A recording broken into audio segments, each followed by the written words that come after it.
A gente vai falar de um assunto extremamente importante. Outubro também é um mês de conscientização do câncer de mama. E segundo dados do Instituto Nacional de Câncer, Sergipe pode registrar cerca de 570 novos casos. E já no cenário nacional, estimam-se 73.610 casos novos da doença em 2024. O câncer de mama é o mais comum entre as brasileiras, depois do tumor de pele não melanoma. E também o que causa mais mortes entre elas. Ainda assim, as mulheres do país desconhecem informações importantes sobre essa enfermidade. Nós vamos agora saber mais detalhes, esclarecer todas as dúvidas com a médica mastologista doutora Paula Saab, que também é membro da Comissão de Políticas Públicas e de Imagem da Sociedade Brasileira de Mastologia. Muito boa tarde, bem-vinda aqui ao nosso programa, doutora. Boa tarde, Jaqueline, boa tarde a todos. Obrigada por dar espaço, para a gente conversar de um assunto tão relevante para a sociedade e para as nossas mulheres. Doutora, principalmente por esses dados, são dados alarmantes, preocupantes e que através da informação a gente consegue também chegar ao maior número de pessoas e ajudá-las, principalmente nós mulheres. Eu digo isso porque o câncer de mama ele atinge mais as mulheres, apesar de saber que também acometem os homens, O que a gente vê na literatura, nos livros, é que para cada 100 mulheres, um homem tem câncer de mama. Mas na prática a gente vê que é menos, é mais difícil disso acontecer. E um dado interessante é que as mulheres, elas realmente acreditam, e a gente enraizou isso de uma forma tão grande na sociedade, de perguntar se existem familiares com câncer de mama, que aquelas mulheres que acham que não têm história familiar, elas acham que elas não têm risco. Sim. A maioria das mulheres, quando não tem história na família, elas acreditam que elas têm um risco diminuído ou pouco risco, então eventualmente não precisa nem fazer mamografia. Ao contrário do homem, O homem, quando ele tem câncer de mama, geralmente está associado à mutação genética familiar, mas na mulher não, é o contrário. Então as que não têm história na família são as mais comuns de ter câncer de mama. Então a gente tem que, é uma das informações que eu acho super interessante a gente elucidar para as nossas mulheres. Importantíssima, viu, essa informação. E aí vamos falar sobre os fatores de risco para o câncer de mama, doutora? A gente tem hoje em dia um hábito de vida, a gente vai até conversar depois, aqui do programa sobre os fatores de risco. Os fatores de risco clássicos sempre estão relacionados à mudança de hábito da posição da mulher.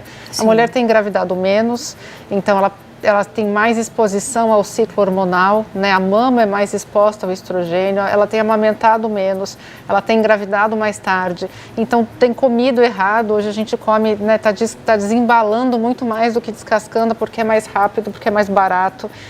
A gente está sempre correndo, está sempre atrasada. Sim. Então, acho que a qualidade de vida e os papéis que a mulher tem assumido hoje é extremamente relacionado ao aumento da incidência do câncer de mama, principalmente em mulheres jovens. Olha aí, então isso chama atenção. Chama atenção, e a gente já tem estudos brasileiros mostrando que o câncer de mama está aumentando sim na população jovem, porque sempre tradicionalmente foi um tumor de mulheres na pós-menopausa, A gente imaginava assim, mulheres mais senhora.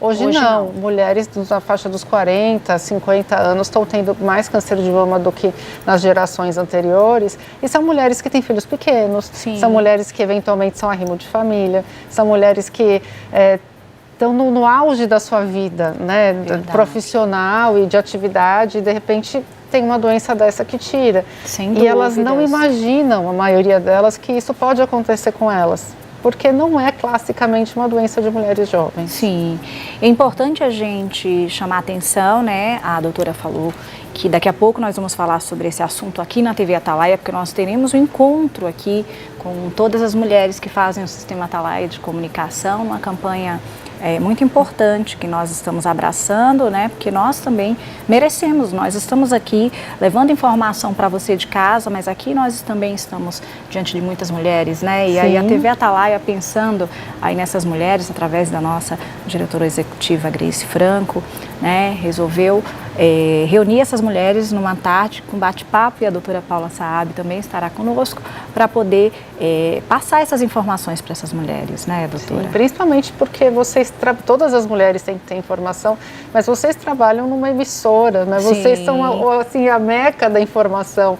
E a gente precisa trabalhar a informação, porque às vezes nem tudo que a gente fala é o que é recebido e interpretado. Verdade. Então, acho que todas as pessoas que trabalham nessa área de disseminação de informação têm uma responsabilidade importantíssima. E são as primeiras pessoas que têm que ser educadas no sentido do que é a informação correta. Primeiro, para elas poderem, né, fazer na própria vida. E segundo, para poderem disseminar as informações mais corretas. ou menos como aquela dona de casa, muitas vezes a mãe, né? Aquela mãezona que cuida de todo mundo em casa e esquece de si, né? Então nós temos que fazer isso, viu? E atenção, mamães, nós não estamos citando somente mães, né? E esse assunto não é para mães, mas agora estamos relacionando exatamente, né, esse assunto para que vocês possam entender, né, o contexto. Então, para que todas se sintam presentes nesse assunto, a importância de que nós mulheres, em qualquer idade, em qualquer momento, precisamos estar atentos, né, atentas a esse, né, assunto. Nós estamos, né, sempre batendo muito no Outubro Rosa, mas durante o ano inteiro nós precisamos fazer exames periódicos, precisamos cuidar, né? E por isso que é muito importante. A doutora Paula Saab, ela é uma referência hoje aqui no nosso estado, e por isso que a gente fica muito feliz quando a gente faz um convite e ela aceita, né? Principalmente no intuito de abraçar uma campanha como essa. Outubro Rosa é um mês muito importante, porque é um mês que, como a gente abraça, o número cresce de mulheres que buscam fazer exames, mulheres que acabam disseminando mais informação, chamando a mãe, a vizinha, a tia, a filha, não é, doutora? É isso mesmo. Eu sempre tive um pouco de receio do Outubro Rosa, porque a gente faz uma exposição muito grande em relação à doença. Então, a gente vê frequentemente muitas mulheres assintomáticas, que não têm nada, que chegam no consultório chorando, de tanto que ouviu falar de câncer de mama, e se palpou e sentiu nada, mas ficou ali apavorada. Acontece. Então, assim, eu falo, quando a gente leva informação, tem a responsabilidade disso também. Mas em contrapartida, muitas mulheres que não fizeram os exames ou não faziam os exames também buscam fazer. Por essa falta de encorajamento, porque é um exame que dá medo, ninguém gosta de fazer exame com medo de achar um resultado ruim, né? É um lugar que tem dificuldade de ter acesso à mamografia, mas nas campanhas de Outubro Rosa geralmente são ofertadas mais vagas, então a gente acaba tendo maior número de mamografias e, consequentemente, um maior número de diagnósticos. Então, outubro, novembro, dezembro, janeiro são os meses onde a gente mais trabalha e mais opera, porque isso é dado até de estudo.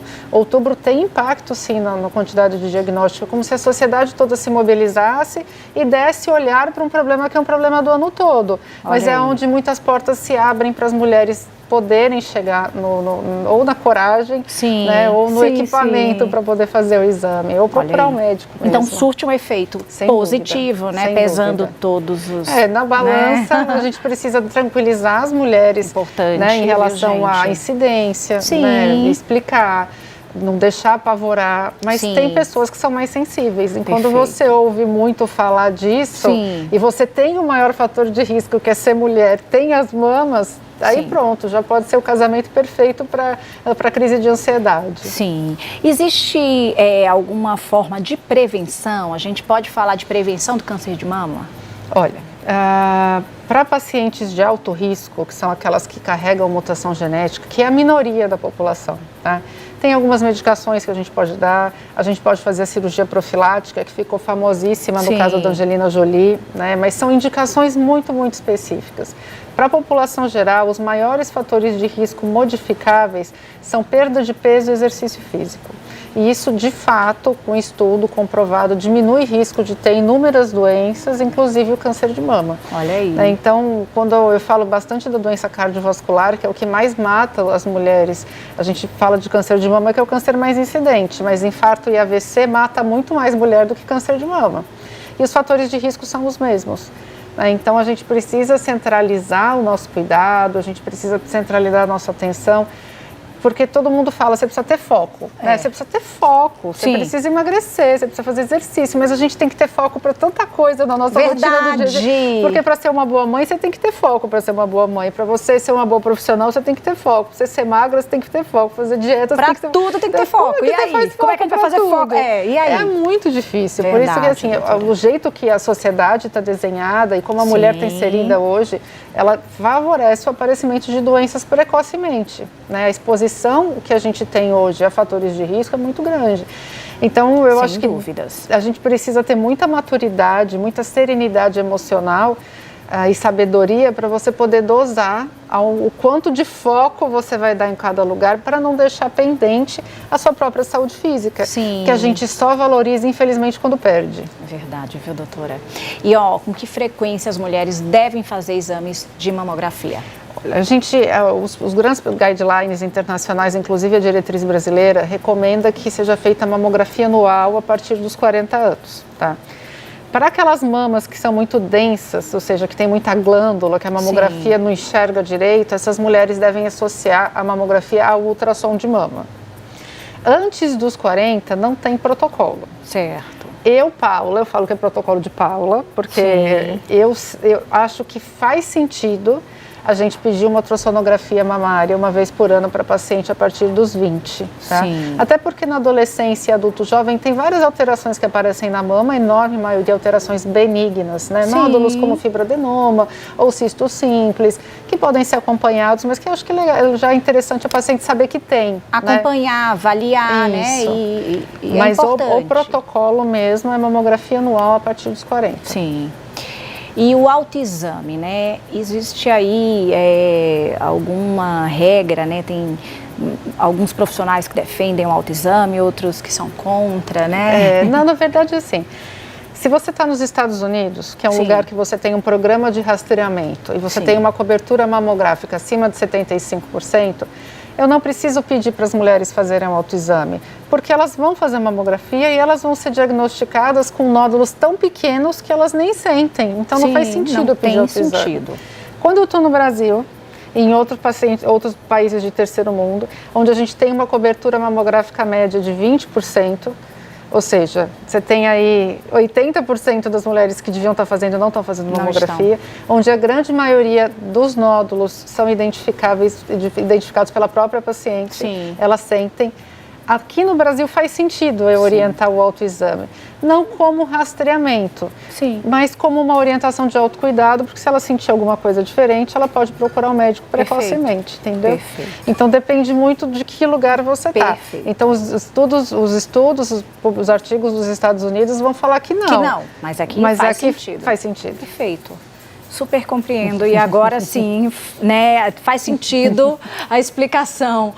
Agora, para fechar, né, a gente falou sobre todas essas informações, né, prevenção, como a gente diagnosticar, mas algo muito importante é tratamento, né? Hoje tem muitos tratamentos disponíveis, não é, doutora?